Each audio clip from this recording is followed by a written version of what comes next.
This is a breaking news alert from 7 Action News. We continue watching the breaking news. Midnight deadline now passed 5 minutes ago for the Fiat Chrysler United Auto Workers to reach the deal. A tentative agreement reached. 40,000 workers already have their picket signs ready. These photos just into our newsroom are from inside a union hall. Let's get out right now to Simon Shaquette. We don't know if that deal has been reached or not, do we yet, Simon? Yeah, Stephen, Carolyn, we just got an update a few seconds ago, and you can see the lights are still on in this UAW local.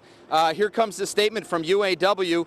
This is an FCA update. After a lengthy bargaining process, your UAW FCA National Bargaining Committee has secured significant gains in a proposed tentative agreement. That's a new agreement with FCA announced today. The bargaining committee unanimously voting to send the proposed tentative agreement to local union leaders who make up the union's UAW National Chrysler Council.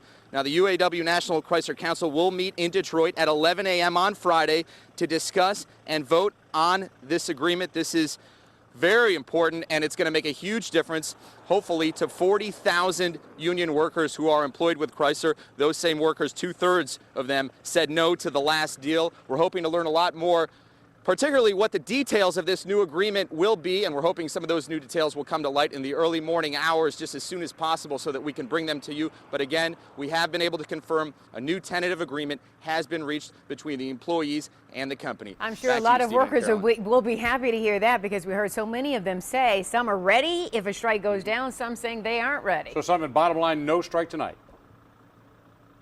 Correct. And yeah, this was going to cost a lot of people a lot of money. Yeah. You know, some of the workers that we spoke with said that they could not afford to do this, but they would do it to stand with the union. And of course, Fiat Chrysler did not want to see a strike either. So perhaps that can be avoided if this new tentative agreement should pass. We're going to hope to learn more about that very soon. Back to you. You're so right, Simon, especially some of the young workers who said they had not prepared for any type of strike, but the older workers obviously said, especially the married ones, even said, hey, I can depend on my spouse. All right, so once again, after a lengthy bargaining process, your UAW FCA National Bargaining Committee has secured significant gains, is what this thing starts to say off. They ended by saying the UAW National Chrysler Council will meet in Detroit 11 a.m. Friday to discuss and vote on this tentative agreement right here. Yeah, 65% said no this time. We'll see what happens this go round, but at least tonight, I'm sure people are going, whew, at least we're not striking tonight. Not tonight. Thank you so much for joining us for this special report. Stay with Action News as we continue to closely monitor this situation. We'll have the latest for you beginning bright and early, right at 4:30 on Action News this morning. And for up-to-the-minute developments, look to WXYZ.com. Have a great night and a great morning. This has been a breaking news alert from 7 Action News. Stay with 7 Action News and WXYZ.com for further developments.